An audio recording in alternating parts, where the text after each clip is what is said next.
Saya tuh nggak bisa bahasa Madura. Saya Jawa asli. Cuman ada beberapa, karena saya dulu sekolah di daerah kalau Surabaya Ampel itu kan banyak orang Madura. Nah itu, kalau di sana itu kan banyak orang Madura. Saya taunya bahasa Madura itu engkok Radin. Ya kok ngono ta.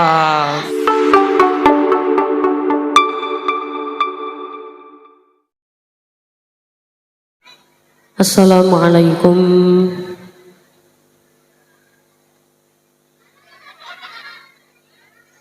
warahmatullahi wabarakatuh.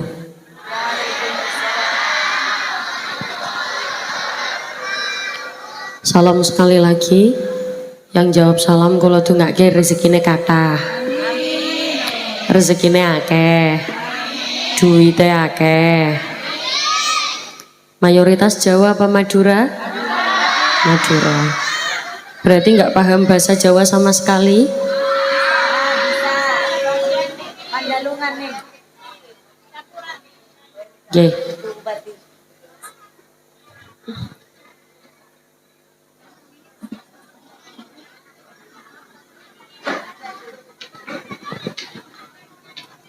Ini Ibu Bupati Bondowoso ngapunten.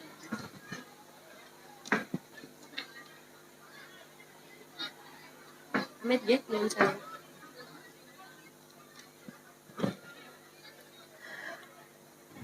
Ngucap salam hukumnya sunnah, jawab salam hukumnya wajib. Sekali lagi, ngucap salam hukumnya sunnah, jawab salam hukumnya wajib. Kula ngucap salam, saya ngucap salam, saya dapat pahala. Jenengan tidak jawab salam saya, dosa napa mboten? Dosa. Maka identitas orang Islam ketika bertemu dengan saudara sesama muslim, ketika bertemu dengan saudaranya, jangan sampai identitas kita hilang. Maka ketika bertemu dengan saudara sesama muslim, yang pertama kali diucapkan adalah ucapan salam. Salam itu bukan hanya sekedar pembuka, bukan hanya sekedar ucapan, tapi ternyata ada doa di dalam salam. Biar jenengan paham, ikuti setelah saya. Assalamu. Monggo, assalamu. Itu kalau orang Jawa, pondok pesantren Jawa biasanya maknani assalamu utawi keselamatan. Kalau mayoritas Madura berarti maknani kitabnya pakai bahasa apa? Madura atau bahasa Indonesia. Ye. Kalau orang Jawa biasanya assalamu maknane utawi keselamatan. Alaikum. Ayo, alaikum. Itu tetap ing atase sira kabeh. Kalau maknane bahasa Indonesia berarti semoga keselamatan tercurahkan kepadamu. Kalau bahasa Jawa moga-moga selamat. Kalau Madura moga-moga selamat apa? Moga matur selamat. Hah? Saya kulah pokoknya. Ya, assalamualaikum. Coba yang sini biar nggak nging, coba jenengan atur dulu, biar kalau enak ngomongnya juga. Ye. Monggo salam sekali lagi, saya jawab ye. Assalamualaikum warahmatullahi wabarakatuh.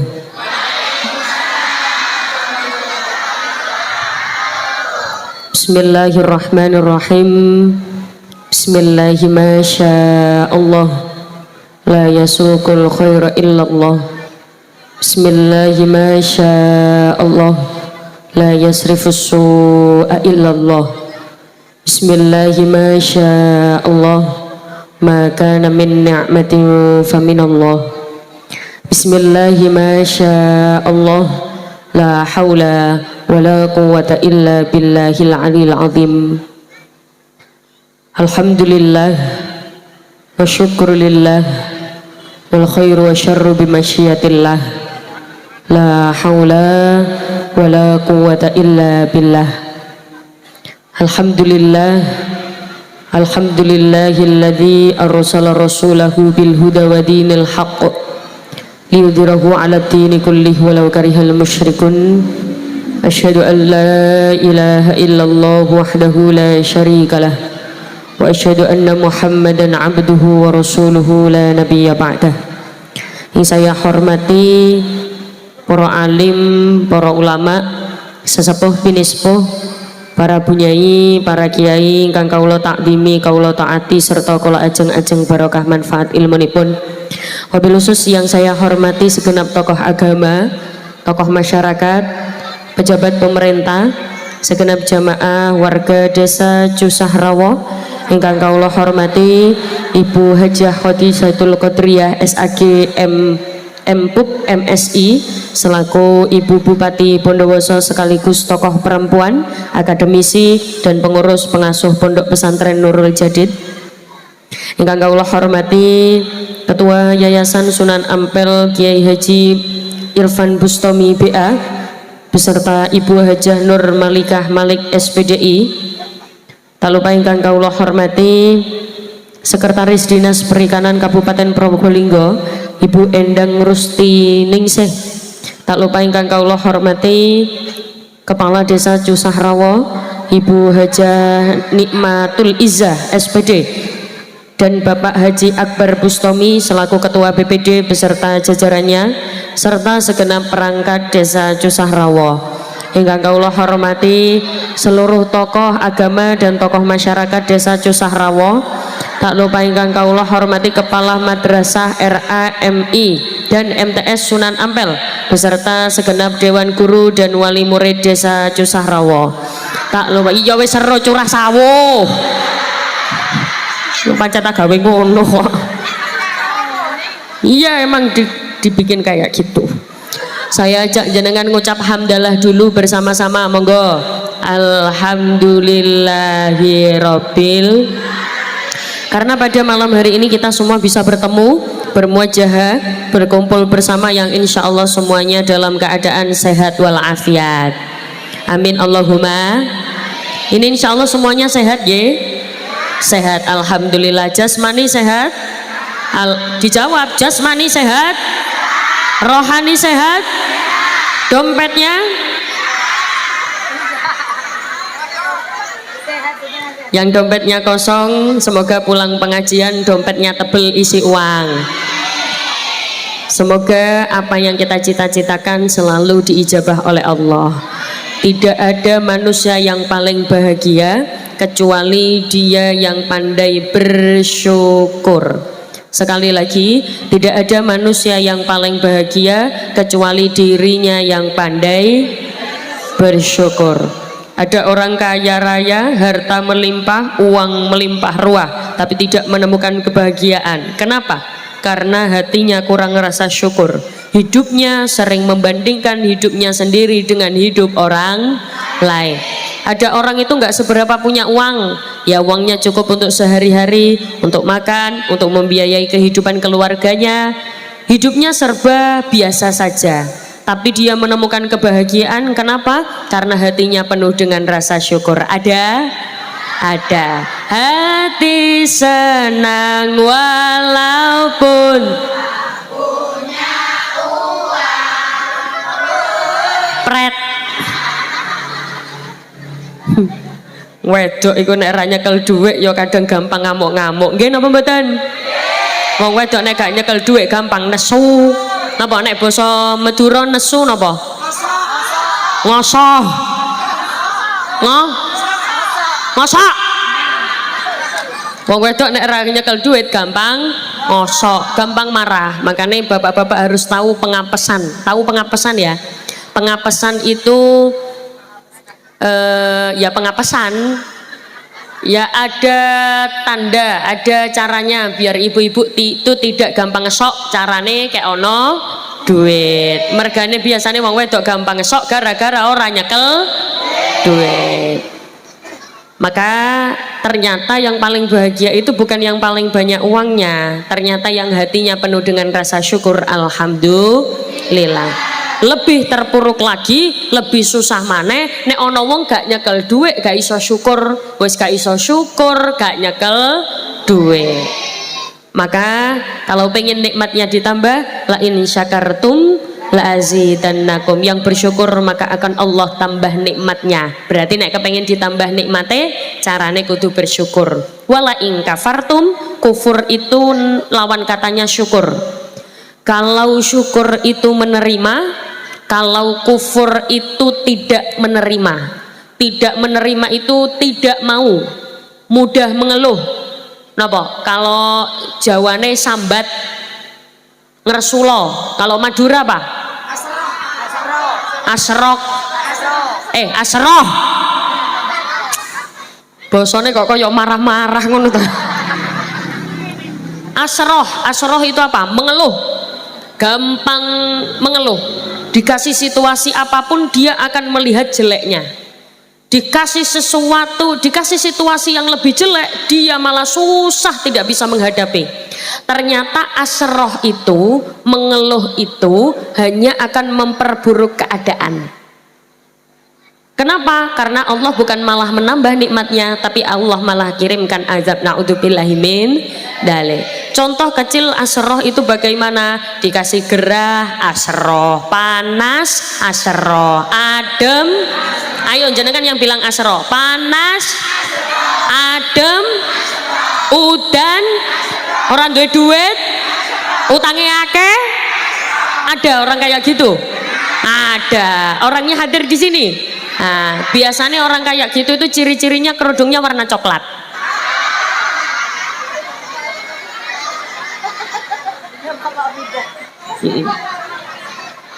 Ya kalau nggak warna coklat biasanya kerudungnya warna hijau. Ya kalau nggak warna hijau biasanya kerudungnya warna merah. Kalau nggak warna merah biasanya kerudungnya warna pink. Kalau nggak warna pink biasanya kerudungnya warna hitam enggak. Pokoknya yang ikut pengajian di sini kok pakai kerudung hitam berarti dia solihah. Ibu-ibu kerudung hitam, alhamdulillah. Shallu ala Nabi Muhammad.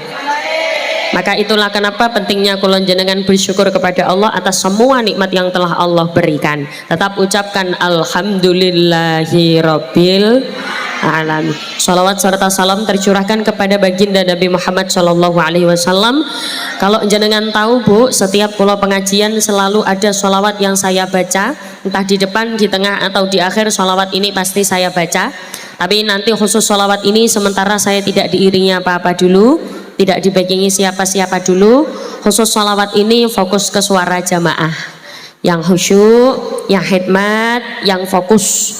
Nanti untuk sholawat ini, nanti untuk sholawat yang ini, kayaknya untuk sholawat selanjutnya ya saya tidak akan diiringi apa-apa. Khusus sholawat ini semuanya khusyuk dulu. Kalau nanti jenengan sholawat dengan riang gembira monggo. Tapi khusus untuk sholawat ini semuanya khusyuk, khidmat, fokus sambil diangen-angen. Apa kepinginan yang paling jenengan kepingini tenggene dunia ini? Ngoten nggih? Monggo. Shallu ala Nabi Muhammad. Salatullah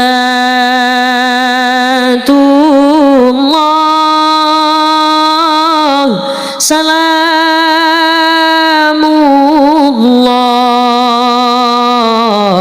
ala Taha Rasulillah. Salatullah salamullah ala Yasin Habibillah. Monggo.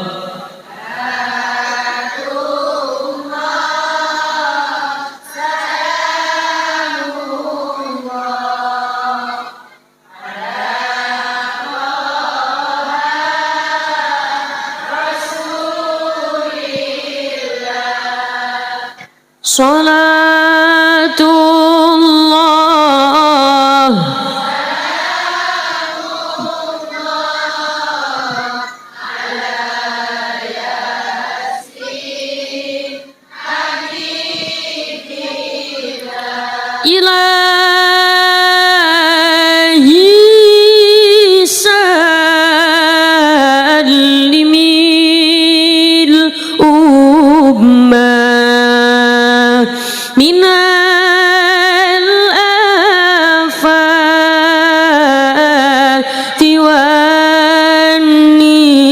سقما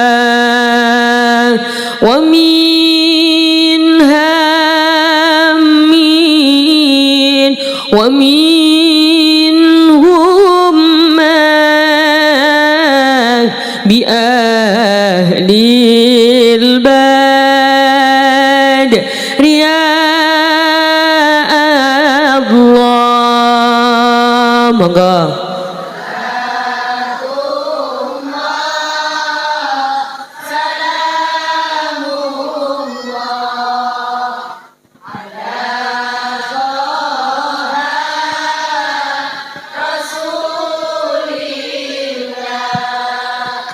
Salatullah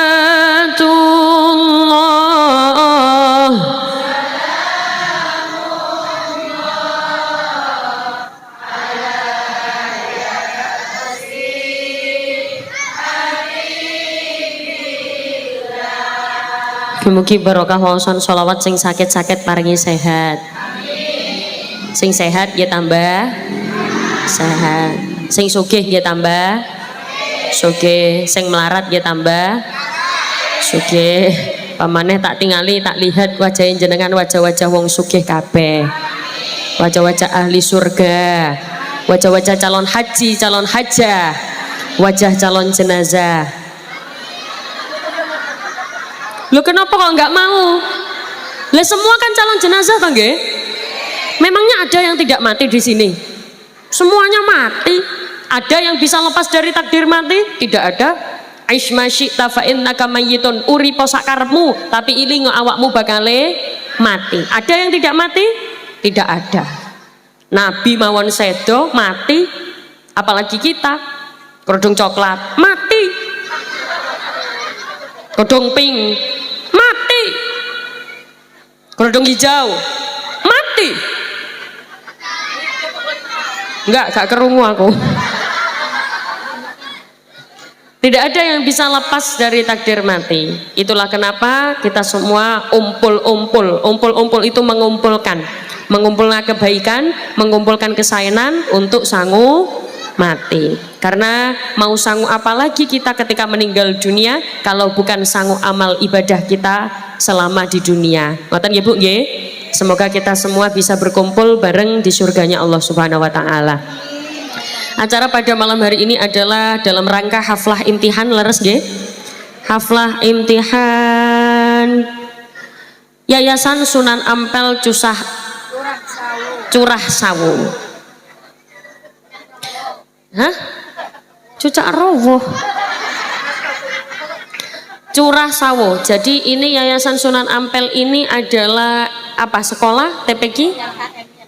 RAMIMTS. Kita doakan semua murid-murid yang mencari ilmu di sini semoga menjadi anak-anak yang solih-solihah, anak-anak yang selalu langkahnya dijaga oleh Allah. Karena bagaimanapun juga ibu-ibu sekalian, satu-satunya benteng pertahanan kita semua sebagai orang tua, satu-satunya benteng pertahanan untuk anak-anak kita adalah pendidikan. Kalau bukan pendidikan, siapa yang akan menjaga anak-anak kita? Makanya kalau ada ibu-ibu, ada orang tua kok ngomong ke anak, wis nak gak usah sekolah, bapakmu gak sekolah ya urip, lah ketek gak sekolah ya urip. Itulah kenapa anak-anak ini harus punya pendidikan. Pendidikan apa? Pendidikan ilmu agama, pendidikan intelektual harus seimbang. Kenapa? Karena kalau anak tidak diberikan pendidikan agama, siapa lagi yang akan mendoakan orang tuanya kalau bukan anaknya? Lah terus bagaimana nasib orang tuanya ini? Masa anaknya saja yang cari ilmu, orang tuanya tidak? Mencari ilmu itu tidak ada batas waktu, tidak ada batasan usia. Bahkan Rasulullah itu memberikan kita 4 kesempatan. Ada berapa Bu? Ada berapa? Ono piro? Kalau basa Jawa papat, kalau basa Madura 4.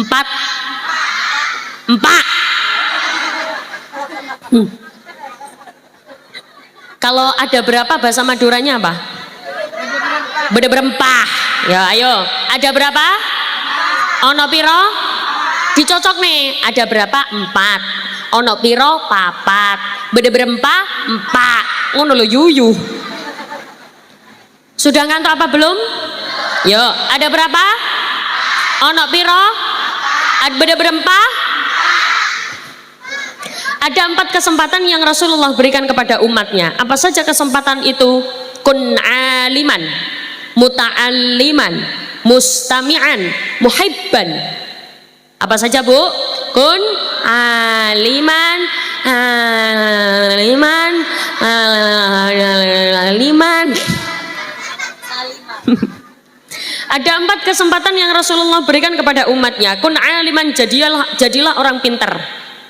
Orang pintar niku ora gampang dibodoni. Orang alim tidak gampang dibujui, tidak gampang dibohongi. Apa? Basa Madura dibohongi apa? Ya, kocok-kocok. Orang alim itu tidak gampang dicokocok. Ya, cokocok. Banyak hanya nih. Angel. Saya tuh nggak bisa bahasa Madura. Saya Jawa asli. Cuman ada beberapa, karena saya dulu sekolah di daerah kalau Surabaya Ampel itu kan banyak orang Madura. Nah itu, kalau di sana itu kan banyak orang Madura. Saya taunya bahasa Madura itu engkok Radin. Ya kok ngono toh. Nggak tahu saya cokot itu. Orang pintar, orang alim itu tidak gampang dicokocok, tidak gampang dibodohi, orang gampang dibujui. Bahkan nyuwun sewu Bu, Nabi saja itu hampir dibohongi. Tapi karena Nabi pintar, Nabi alim, tidak gampang dibodohi. Kalau ibu-ibu tahu Nabi Isa, tahu ya? Nabi Isa itu pernah hampir dibohongi oleh iblis. Jadi iblis itu nggak ada panas, nggak ada hujan, tiba-tiba manggil Nabi Isa. Isa, loh kok orang nyaut? Nyaut. Kalau di Jawa dipanggil gini, misal Umi dalam.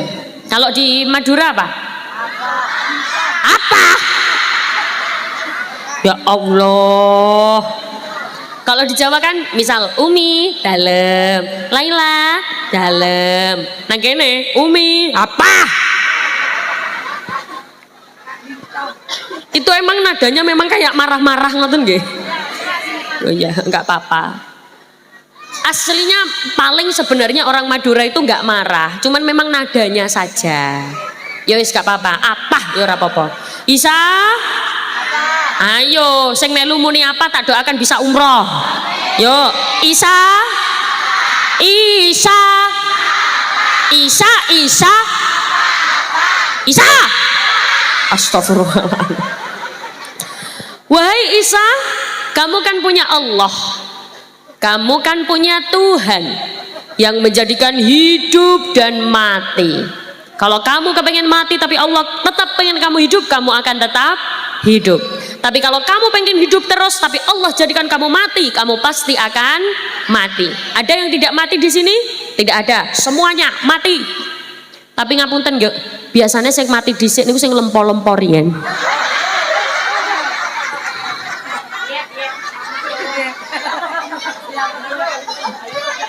Selamat koros. Ora, sing kurus-kurus tambah gampang cuklek-cuklek aneh. Lemu kuru mesti mati. Wahai Isa, Allah yang jadikan kamu hidup dan mati. Allah yang jadikan kamu mati dan hidup. Ya, bagaimana maksudmu iblis? Wahai Isa, sekarang lompatlah kamu ke jurang. Apa? Basa Maduranya lompatlah apa? Wahai Isa, loncaklah kamu ke jurang. Kalau Allah jadikan kamu tetap hidup, kamu tidak akan mati, kamu tidak usah takut. Idza arada syai'an ayyaqula lahu kun. Allah tidak akan jadikan kamu mati kalau Allah takdirkan kamu tetap hidup. Loncaklah kamu ke jurang. Nabi Isa tertawa, wahai iblis, kamu tidak bisa membohongi saya, karena yang berhak menguji saya hanyalah Allah, yang berhak memerintahkan saya hanyalah Allah. Aliman, tidak gampang dibodohi, tidak gampang dibohongi. Apa tadi bahasa Madura? Tidak gampang dicokocohi. Bahkan pernah Bu, iblis itu tidak berani masuk ke dalam masjid. Kenapa? Karena di dalam ada orang alim. Sampai Rasulullah itu penasaran, tanya kepada iblis, kenapa iblis kok tidak masuk ke dalam masjid? Jadi Rasulullah itu tiba-tiba manggil iblis. Iblis, loh kok ora apa?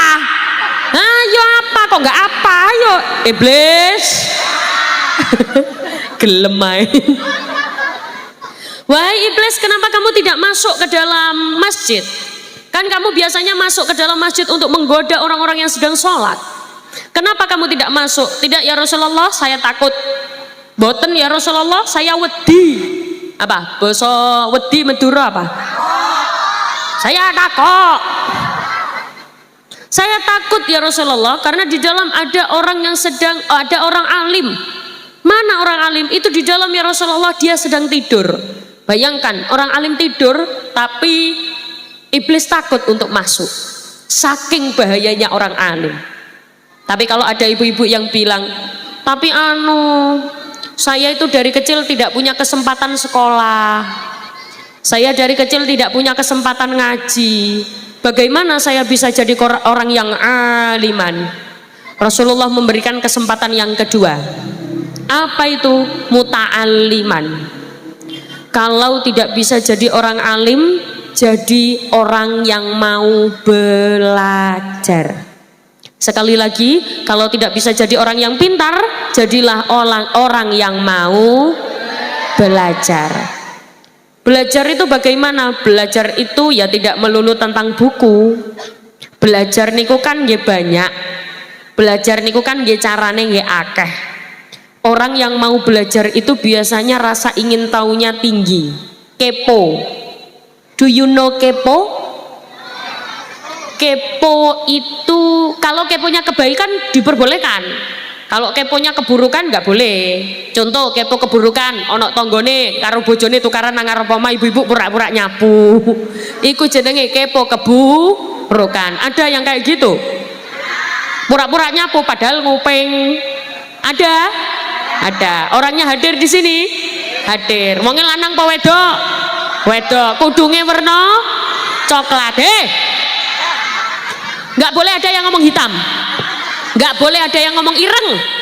Kalau ada yang bilang kerodong hitam, jadi gini, peraturannya begini. Kalau saya ngomong kerodongnya warna apa, jenengan jawab terserah warna apa saja, pokoknya jangan hitam.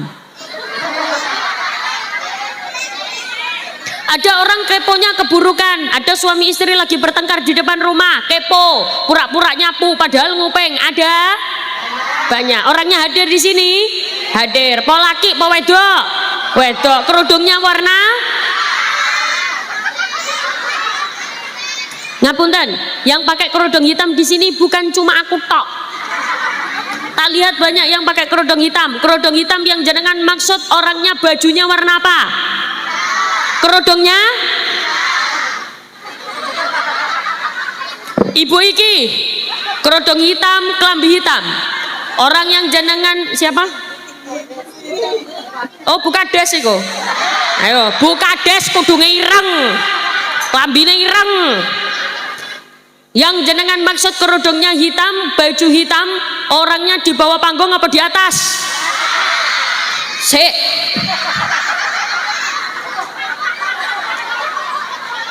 Orangnya di atas panggung.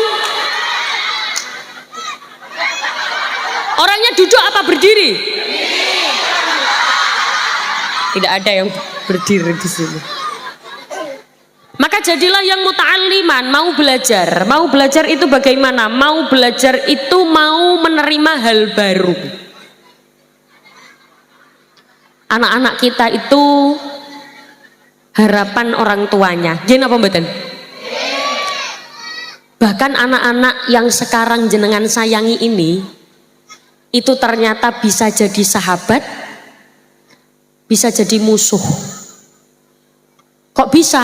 Kata siapa? Bahkan anak-anak ini bisa jadi fitnah untuk kedua orang tuanya. Innama amwalukum wa auladukum fitnah. Anak itu bisa jadi fitnah untuk kedua orang tuanya, baik di dunia maupun di akhirat. Bahkan anak-anak ini bisa jadi musuh orang tuanya. Kata siapa? Kata Al-Quran. Wa qalu rabbana inna ata'na sadatana wa kubara'ana fa'adalluna sabila. Jenengan ternyata besok takdirnya masuk surga. Ternyata anak jenengan gak terima. Wa qalu rabbana, duh Gusti pangeran kula, ya Allah ya Tuhanku, ya Allah, kok bisa orang tua saya masuk surga sedangkan saya masuk neraka? Padahal saya masuk neraka karena kedua orang tua saya tidak mendidik saya. Kedua orang tua saya tidak pernah mengajak saya ke masjid. Orang tua saya tidak pernah mengajak saya ke musola. Bahkan saya anaknya orang Islam, disekolahkan di sekolah yang non muslim. Fa'adalluna sabila, sungguh menyesatkan kedua orang tua saya. Rabbana atihim di'afaini minal adab, berikan kepada mereka 2 kali lipat siksa lebih pedih daripada siksa yang kau berikan kepada saya. Bahkan mereka juga yang membuat saya tidak bisa membaca Al-Quran.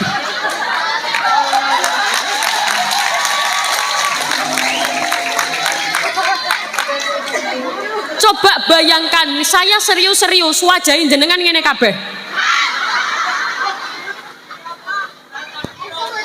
Mereka yang membuat saya tidak bisa membaca Al-Quran, ya Allah. Mereka menyekolahkan saya yang tidak ada pendidikan ilmu agama, ya Allah. Saya tidak tahu apa-apa soal agama karena kedua orang tua saya. Jenengan asalnya sudah masuk surga, gara-gara anak protes ditarik ke neraka. Gara-gara siapa? Gara-gara anak. Itulah kenapa orang tua harus benar-benar selektif memilih pendidikan untuk anak. Jangan sampai yang tidak ada pendidikan ilmu agama. Itu untuk anak. Kalau untuk orang tuanya, muta'alliman bagaimana? Muta'alliman itu yang mau belajar hal baru. Setiap yang dia lihat menjadi pelajaran. Ini masjid ya Bu? Masjid apa namanya? Nurul Nurul Jannah. Biasanya jamaah di sini sepi apa rame? Rame, masya Allah. Biasanya yang jamaah di sini yang hadir ya segini ngeten iki nggih. Oh, masya Allah. Berarti masjid sampai penuh ya? Nang jobo-jobo sampai keluar, nggak ada yang di dalam sama sekali.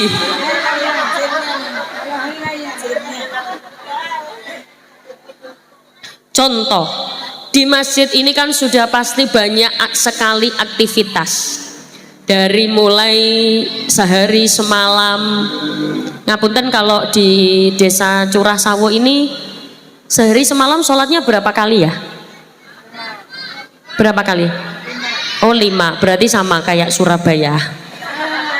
Masjid ini kan sudah pasti banyak aktivitas, termasuk kemarin ketika Idul Adha ada aktivitas namanya kurban. Di sini kurban juga nggih? Ibu-ibu kurban juga nggih? Alhamdulillah. Kurban apa? Bohong. Oh, contoh di masjid ini ada aktivitas kurban. Kalau orang yang muta'alliman, setiap yang dia lihat akan menjadi pelajaran. Dia melihat hewan. Oh, dulu itu siapa ya yang pertama kali mendapatkan perintah kurban dari Allah? Kenapa ya kok kita diperintahkan untuk berkurban? Apa ya yang membuat hewan kurban ini dianjurkan? Maksudnya itu hewan apa saja ya? Itu orang yang muta'alliman. Pertanyaannya banyak setiap dia melihat sesuatu. Kalau jenengan tahu Bu, perintah kurban itu jatuh pertama kali kepada siapa? Nah, yang terkenal Nabi Ibrahim ya. Ternyata perintah kurban itu sudah jatuh di era Nabi Adam. Tuh, Nabi Adam ya. Jadi Nabi Adam itu punya istri namanya Ibu Nyai Siti Hawa. Punya anak ada berapa? Anaknya Nabi Adam. Nah, yang terkenal ada 4. Ternyata anaknya Ibu Nyai Siti Hawa dan Nabi Adam itu ada riwayat yang mengatakan anaknya itu ada 24. Apa kok?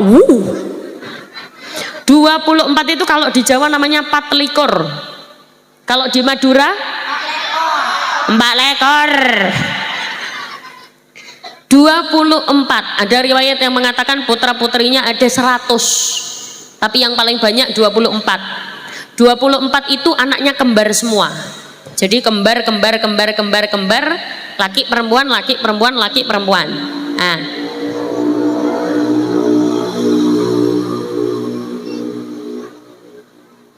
di sini banyak yo, maksudnya sepeda motor yang kenal pote.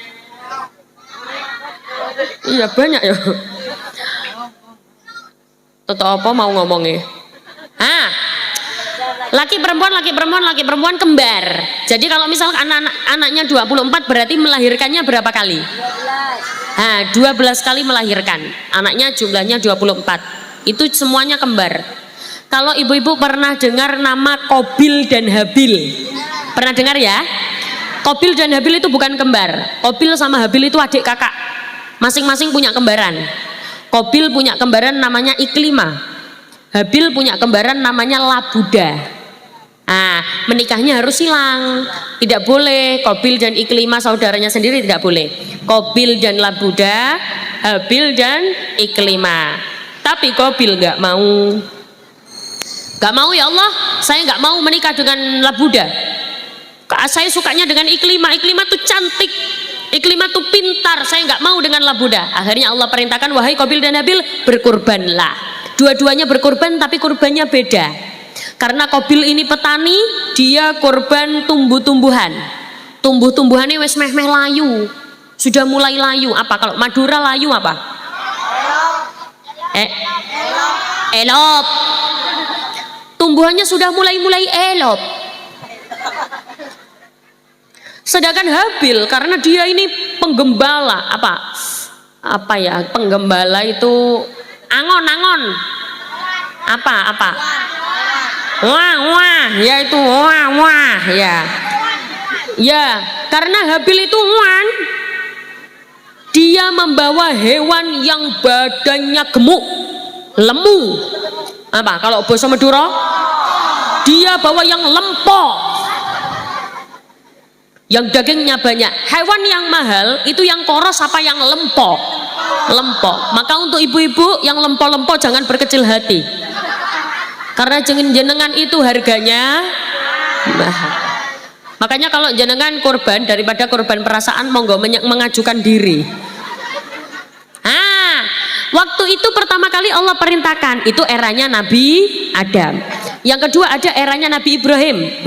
Ini yang kita lakukan. Awak dewe sering ngerti, ceritanya Nabi Ibrahim mengorbankan anaknya Ismail lalu diganti secepat kilat dengan menggunakan hewan. Itu yang kedua Nabi Ibrahim. Yang ketiga jatuh kepada Nabi Muhammad SAW pada surat Al-Kautsar. Inna a'tainakal Kautsar. Sungguhnya Allah telah memberikan nikmat yang banyak kepadamu. Fasholli lirabbika wanhar, maka sholatlah dan berkurbanlah. Coba dilihat perintah kurban sejajar dengan perintah sholat, hanya dipisah dengan huruf athof. Fasholli lirabbika, sholatlah kepada Tuhanmu, wanhar, dan berkorbanlah. Sejajar dengan perintah sholat, berarti perintah korban hukumnya apa? Sebenarnya wajib. Cuman jumhur ulama sepakat perintah korban itu adalah sunnah muakkadah, sunnah yang sangat dianjurkan. Siapa yang sangat dianjurkan untuk berkurban? Dia yang sudah bisa membiayai dirinya sendiri dan juga bisa membiayai keluarganya. Loh, berarti kalau saya bisa membiayai diri saya sendiri, sudah bisa membiayai keluarga saya, tapi saya tidak punya uang, saya berdosa? Boten, kalau memang tidak ada uangnya. Tapi kalau ada orang kaya, soge, uangnya banyak, harta melimpah tapi tidak berkurban, iku jenenge pelit, medit, cer. Ya aku nek cerek ya ngerti. Soalnya kenapa? Sekarang banyak wong soge tapi medit, cerek. Wonten apa kata? Ada apa banyak? Ono apa akeh? Soge tapi cerek ano? Orangnya datang ke sini. Kerudungnya warna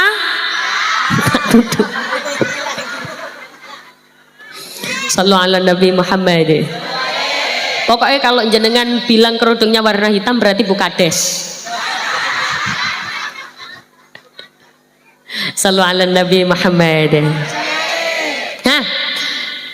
Itu namanya muta'alliman, mau belajar.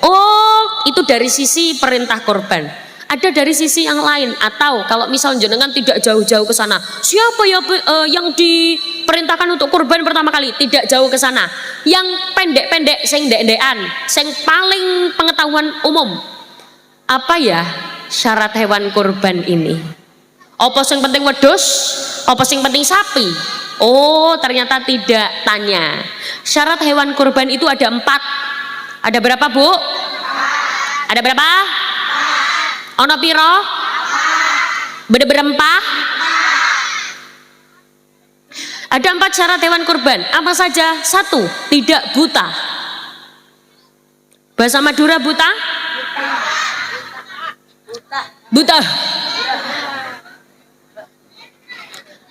Kenapa? Kalau hewan kurban itu buta, berarti dia tidak layak untuk dijadikan hewan kurban. Yang kedua, hewan kurban tidak boleh cacat.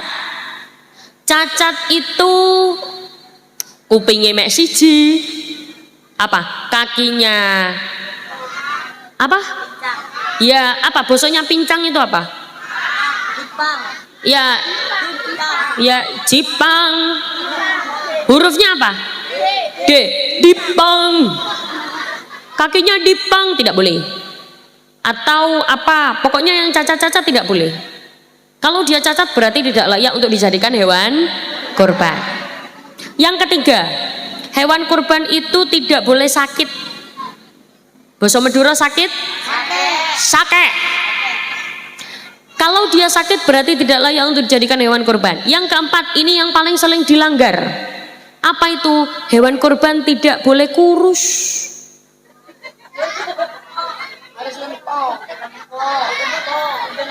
Sering kan? Yang penting murah, kurus gak apa-apa, yang penting murah.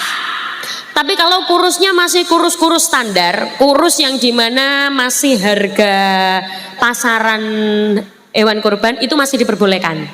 Tapi kalau kurusnya kurus banget, itu ada kambing harga 800.000 tapi kurus, wis gak apa-apa lah, yang penting kambing, gak boleh. Mosok digeret, tahu geret? Tahu geret? Dia apa? Taje. Cecek apa sih? Ya taje. Digeret. Mosok sing digeret karo sing geret gedean sing digeret. Makanya kayak ngapunten nyun sewu, kalau bisa kita semua jadi orang yang muta'alliman, mau belajar. Contoh, jenengan tahu tidak ada ciri-ciri ahli surga? Kalau saya lihat dari sini semuanya ini ahli surga kabeh. Ya ada berapa yang tidak ahli surga? Ada. Apa ciri-cirinya? Jenengan lihat, kalau jenengan punya ciri-ciri ini berarti jenengan ahli surga. Ciri-ciri ahli surga itu yang pertama wajhun malih. Wajahnya berseri-seri. Wajah berseri-seri itu bagaimana? Apa yang glowing? Bukan. Wajah berseri-seri itu yang dipandang menyenangkan. Qurrata a'yun, dilihat menyejukkan. Sumeh, tahu sumeh? Sumeh itu murah senyum. Apa Madura kalau murah senyum apa? Penger. Hah? Iya itulah pokoknya. Murah senyum, dilihat itu guyuan. Kan ada Bu, orang itu mecucu terus ada. Pengajian koyong ini gak iso guyu blas, mecucu. Apa? Meronyot. Iya, meronyot. Apa? Ya, cong kececong. Jadi mesengut, mecucu, gak bisa ketawa sama sekali. Padahal ahli surga itu yang murah senyum luar biasa. Dipandang menyenangkan, sama siapa saja nyapa, ketemu tetangganya, ketemu temannya, gila. Loh justru kalau ada, ngapunten, ayo sekarang saya tanya, jenengan dengan orang gila, siapa yang masuk surga duluan? Orang gila. Kenapa? Murah senyum. Makanya kalau ada orang gila, jangan diolok-olok, jangan diintimidasi. Bagaimana sikap kita kalau ada orang gila? Jenengan datangi, guyu bareng. Cek pada gila nih. Biar sama-sama gila. Yang penting murah senyum. Orang Indonesia itu kan terkenal dengan ramah dan murah senyum, gitu nggih? Berarti kalau jenengan tidak ramah dan tidak murah senyum, berarti jenengan tidak mencerminkan sifatnya orang Indonesia. Indonesia. Tahu lagu ini, syair ini? Mari jaga persatuan. Oh nggak tahu, nggak tahu. Kalau ini, Bapakku NU. Oh ya, giliran saya ngono berkat-berkatnya apal nggih. Ya sudah, kalau jenengan gak tahu liriknya, jenengan yang penting sholawatan aja, ye. Sholatullah salamullah, bisa? Monggo. Sholatullah salamullah Rasulillah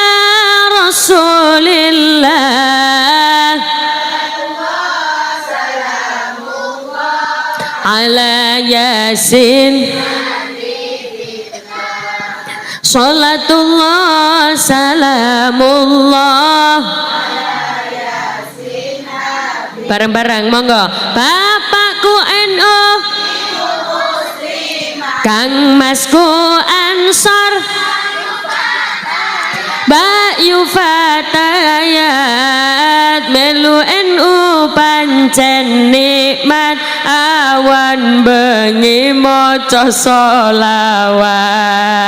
Melu NU pancen nikmat, awan bengi maca. Hop. Sebelah kono ndi berkate. Sholawatan. Sholatullah ala Toha Rasulillah. Sholatullah salamullah Habibillah. Sholatullah salamullah Habibillah. Mari jaga persatuan agar tak ada perpecahan. Mari jalin silaturahmi demi utuhnya NKRI. Mari jalin silaturahmi demi utuhnya NKRI. Sholawat.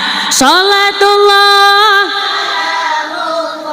ala Toha Rasulillah. Sholatullah salamullah Habibillah. Sholatullah salamullah. Sudah ngantuk apa belum? Berarti niki sudah napa lanjut? Biasanya tradisi di sini pengajian kayak gini sebentar apa lama, Bu? Lama. Emang biasanya selesainya jam berapa? Jenengan lo nggak kerasa, sekarang sudah jam 10. Terus selesainya jam 12. Jenengan kuat? Kuat, saya ndomble. Ono wong ngoceh sakmono kae. Ya saya kadang heran kalau misalkan pengajian terus habis itu kula dikasih randon 4 jam, 3 jam ki sapa kate ngoceh sakmono suwene. Tapi saya lihat jenengan semangat. Yang penting saya nggak mau kalau misal pas pengajian jamaah ngantuk. Nek ngantuk kula sampun. Niki sak ngantuk napa mboten? Ngantuk atau tidak? Sekarang coba tangan kanannya diangkat. Kanan. Sudah? Ikuti tangan saya. Kelihatan nggak tangan saya? Tutup. Tuh, tutup telapak tangannya. Angkat lagi. Bareng ya. Tutup. Buka. Tutup. Buka. Kanan. Lah kanan kundi. Kanannya jenengan. Ayo kalau tomot jenengan. Ayo buka. Kanan. Kiri. Kanan. Kiri. Oh, taman kanak-kanak enggak, iki cek asam urat. Ayo angkat. Kanan. Kiri. Make sholawatan kalih ngeten nggih. Coba sholatullah salamul. Oh, mandek. Bu, saya akan bilang kanan, kiri. Ojo muter sarepe dhewe. Yo, angkat. Sholatullah salamullah. Monggo. Rasulillah. Sholatullah salamullah. La sholatullah salamullah. Sekali lagi monggo. Sholatullah ala toha Rasulillah. Sholatullah salamullah. Billah sholatullah salamullah.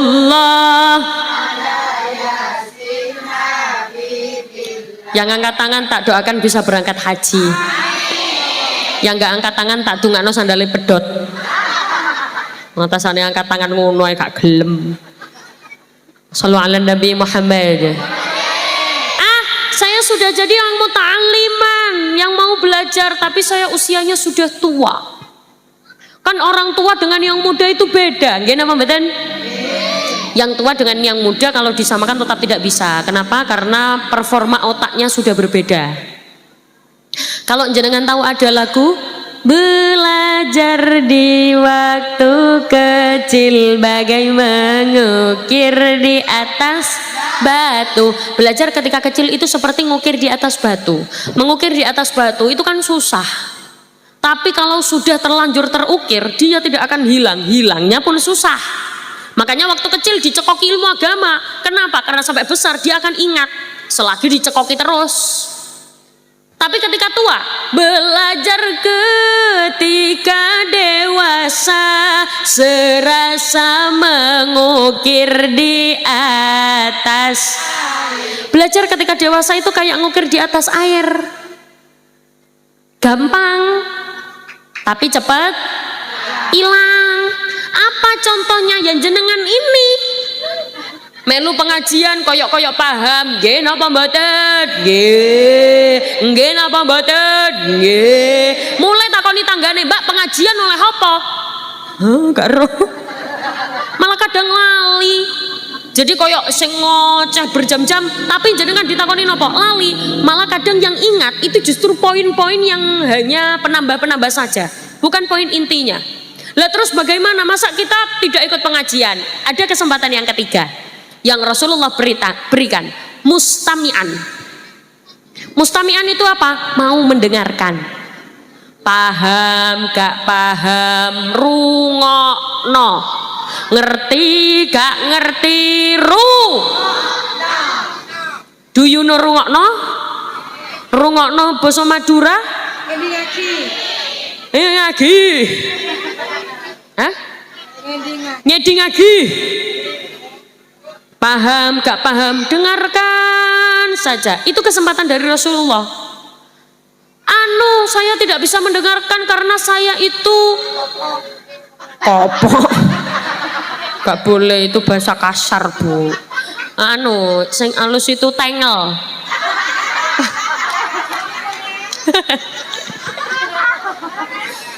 Saya tidak bisa mendengarkan karena saya terbatas pendengarannya. Rasulullah masih beri kita kesempatan yang keempat. Apa itu? Muhibban. Apa, Bu? Apa, Bu? Muhibban itu cinta kepada ilmu, cinta kepada orang yang berilmu. Maksudnya bagaimana? Ya cinta kepada ilmu itu seneng. Pengajian berangkat, ono ngaji berangkat, rutinan berangkat, sholawatan, itu namanya muhibban, cinta kepada ilmu, cinta kepada orang yang berilmu. Begini, saya sering menemui di beberapa daerah itu banyak sekali yang meremehkan profesi seorang guru, wabil khusus guru ngaji. Apa buktinya bahwa seseorang itu sekarang banyak sekali yang meremehkan profesi guru? Buktinya adalah banyak orang tua yang mendukung kesalahan anak. Anaknya salah, bukan malah diingatkan, tapi malah didukung. Saya berikan contoh biar jenengan paham. Coba kita angen-angen. Dulu, kalau misal ada anak nakal, ono anak nakali 17 derajat, nakal banget. Ada guru nulis di papan tulis, ternyata dia masukkan kepalanya ke dalam roknya gurunya. Nakal napa mboten? Nakal. Akhirnya dipukul gurunya pakai penggaris, pek, dia pulang. Bapak, aku nggak mau sekolah, aku nggak mau ngaji pak, aku dipukul bu guru pakai penggaris pak. Kalau orang zaman dulu, bapaknya akan memarahi siapa? Gurunya apa anaknya? Anaknya. Kamu yang nakal, balik. Kalau nggak mau ngaji, kalau nggak mau sekolah, tak samblek kamu. Apa? Bosone tak samblek apa? Tak pokol. Sampe tak pokol-pokol loh. Kalau tidak mau ngaji, kalau tidak mau sekolah, balik ke sekolah. Itu kalau bapak zaman dulu.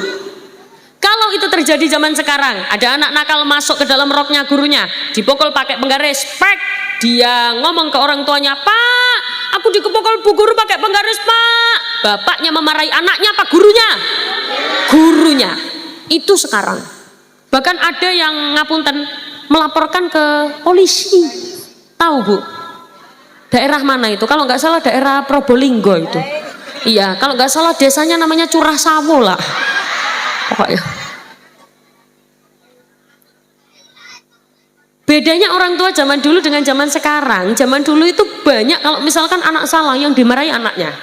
Sekarang anak salah yang dimarahi gurunya. Betapa susahnya profesi seorang guru, malah kadang diremehke.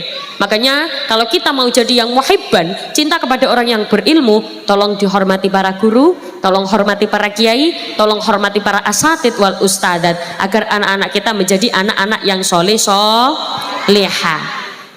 Saya pernah jadi dengar ada seorang santri ini ku ngerasani, tahu ngerasani? Apa? Ngarak ya itulah pokoknya. Ngomongin gurunya. Abah Yai loh. Ternyata nek ngentut perut. Bayangkan seorang santri ngomong nok entute guru nih. Yo secara sekilas koyo lucu, tapi ternyata soal adab gak pas, gak cocok. Apalagi untuk hal-hal yang manusiawi. Ngentut kan manusiawi ya. Ada yang tidak ngentut di sini? Nggak ada. Semuanya ngentut. Loh, bahkan nyon sewu, saya itu pernah operasi usus buntu. Setelah operasi usus buntu itu tidak boleh makan apa-apa, kecuali sampai saya ngentut. Bayangkan entutku ditunggu-tunggu. Loh, ngentut itu mahal. Kalau tidak bisa ngentut, bayarnya larang. Gen apa mboten? Untuk hal-hal yang manusiawi, apa ya ngentut ya tidak masalah, manusiawi bunyinya. Ya sedangkan bunyi entut kan tergantung dia keluar dari silit siapa. Ya kalau keluar dari silitnya perawan ya ciut.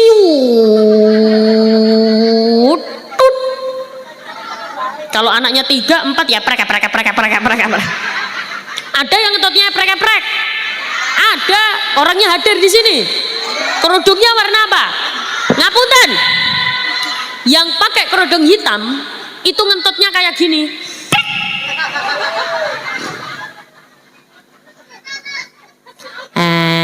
Itulah kenapa kita harus jadi orang tua yang muhibban, cinta kepada ilmu, cinta kepada orang yang berilmu. Kita bisa tabarukan dengan doanya Nabiullah Ibrahim alaihissalam. Ibu-ibu tahu Nabi Ibrahim nggih?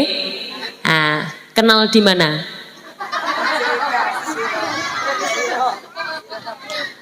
Nabi Ibrahim itu nabi yang tidak pernah ditolak doanya oleh Allah. Nabi Ibrahim berdoa semoga kota Mekah menjadi kota yang kaya akan buah-buahan. Padahal dulu Mekah itu Bukit Bakah. Di sini yang belum pernah ke Mekah Madinah coba angkat tangan. Yang angkat tangan tak doakan segera berangkat. Yang nggak angkat tangan wis sembuh karepmu. Yang belum pernah ke Mekah Madinah angkat tangan. Semoga yang angkat tangan semoga segera berangkat. Pengen aja apa pengen banget? Pengen banget. Sudah daftar? Ya wes, kalau yang belum daftar semoga segera punya rezeki agar bisa daftar. Sudah tahu doanya? Monggo ikut setelah saya. Bismillahirrahmanirrahim. Ayo, bismillahirrahmanirrahim. Allahumma barik lana fima rozaktana. Wakil, lo ya kan berkahilah rizkiku. Ayo balik, monggo bismillahirrahmanirrahim. Wajahnya wis fokus bismillahirrahmanirrahim. Ayo serius, bismillahirrahmanirrahim. Allahumma yassir lana ziyaratal Makkah wal Madinah. Sudah hafal? Monggo. Allahumma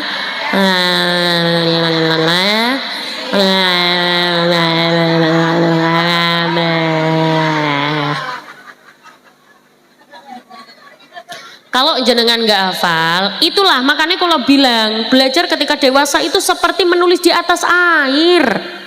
Dikongkon nirokno Allahumma, dikongkon ngulangi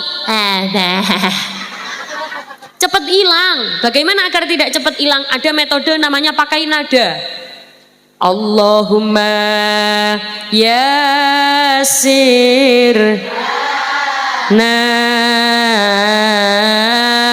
ziarah Makkah Madinah.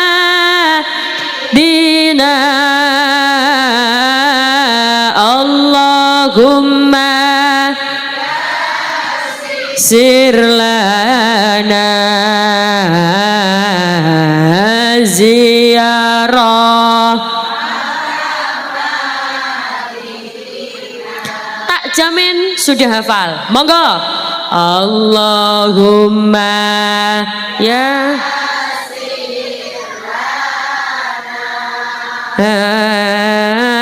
hazi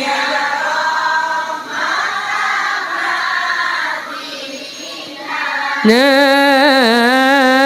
Allah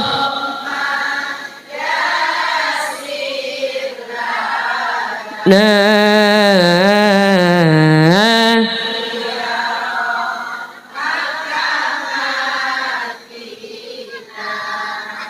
sudah hafal? Sudah. Tadi kok ternyata perlu diakui Bu bahwa performa otak kita itu tidak sama seperti waktu ketika masih muda. Nggih napa mboten? Itulah pentingnya jadi orang yang selalu belajar, muta'aliman, belajar terus menerus tanpa batas usia. Anak-anak kula jenengan harus tahu bahwa ibunya suka belajar.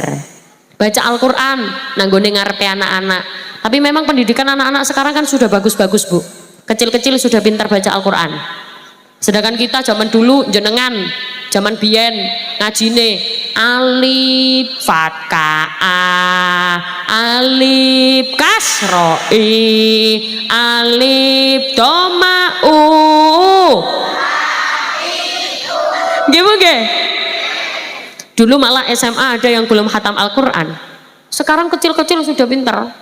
Masya Allah, wisuda khotmil Quran fotonya dipajang di ruang tamu. Wisuda khotmil Quran fotonya masih kecil. Problematikanya, masalahnya naik SMP, naik SMA wes gak tahu ono sing gelem ngaji. Sudah gak ada yang mau ngaji. Kenapa? Pagi, siang, malam yang dipegang mosok cilik-cilik nyanyi karu-karuan, kicau. Astagfirullahaladzim. Itu kan gara-gara pengaruh HP lah kok tangannya kaya ngono iku. Itulah pentingnya pendidikan dari orang tua dan contoh. Baca Al-Quran di depan anak Bu. Oh saya malu baca Al-Quran di depan anak. Karena saya itu baca Al-Qurannya itu geratal-geratul. Apa kalau Madura geratal-geratul apa? Hah? Ya, gelegu. Ge. Saya malu karena saya baca Al-Qur'annya itu ge. Ge-gelegen.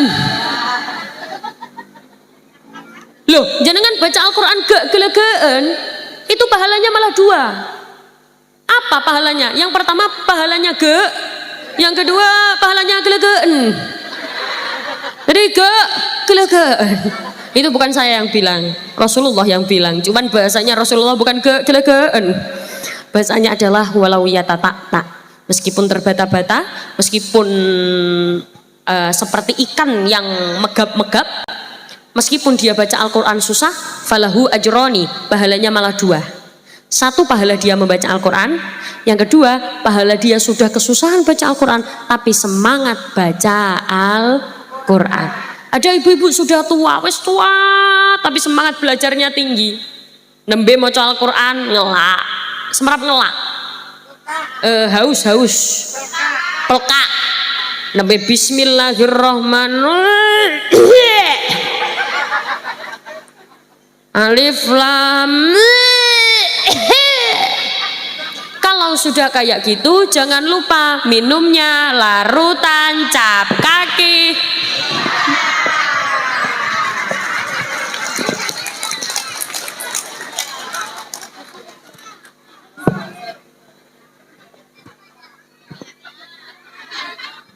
Ya Allah, sedotannya bolong ini. Bismillahirrahmanirrahim. Oh, nje, matur nuwun. Saya biasanya kalau ngaji itu keliling Bu, berdiri. Hari ini mboten sakit, kaki saya agak sakit. Linu.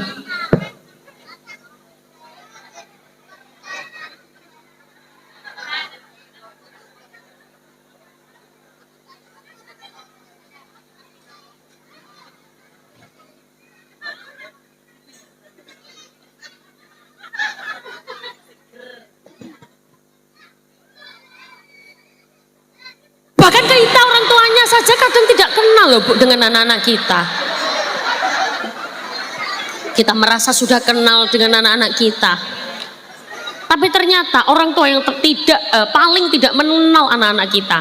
Malah sih kenal konco-konco nih. Lah mosok saya nang kene fokus-fokus Bu, di belakang anak sing nyender ambek gini. Kok enak menturu. Shallallahu ala Nabi Muhammad. Jadi kita bisa mencontoh doanya Nabiullah Ibrahim alaihissalam. Bagaimana doanya? Rabbi habli minas, 3 kali setiap setelah sholat. Subuh 3 kali, duhur 3 kali, asar 3 kali, maghrib 3 kali, isya 3 kali. Berarti sehari semalam berapa kali?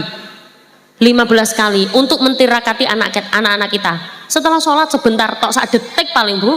Rabbi habli minas sholihin, Rabbi habli minas sholihin, Rabbi habli minas sholihin.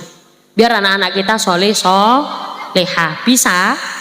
Monggo. Rabbi habli sekali. Kedua, Rabbi habli. Ketiga, Rabbi habli. Bacaan untuk anak-anak kita agar anak-anak kita menjadi anak-anak yang soleh soleha, anak-anak yang bisa membanggakan kedua orang tuanya, anak-anak yang senantiasa memberikan pandangan, memberikan pemandangan yang indah untuk kedua orang tuanya. Amin Allahumma amin. Bi barakatil Fatihah.